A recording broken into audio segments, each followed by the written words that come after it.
राहुरी तालुक्यातील श्री क्षेत्र मानुर येथे श्री रेणुका माता, श्री हनुमान, श्री विठ्ठल रुक्मिणी, श्री गणेश, श्री खंडेराया, श्री महादेव, श्री ज्ञानेश्वर महाराज मूर्ती प्राणप्रतिष्ठापना व कलशारोहण सोहळा मोठ्या उत्साहात पार पडला।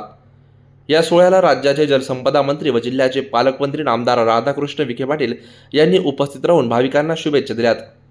मानुरी ग्रामस्थांनी एकत्र येऊन उभारलेले हे भक्तीचे केंद्र गावच्या सामाजिक व आध्यात्मिक प्रगतीस निश्चितच प्रेरणादायी ठरेल असा विश्वास नामदार विखे पाटील यांनी व्यक्त केलाय। गावकऱ्यांनी एकजुटीने उभारलेले हे केवळ मंदिर बांधकाम नसून श्रद्धा, एकात्मता आणि सामूहिक शक्तीचे प्रतीक आहे। अशा उपक्रमांमुळे गावात आध्यात्मिक वातावरण निर्माण होऊन सामाजिक बांधिलकी अधिक दृढ होते असेही यावेळी ते म्हणाले।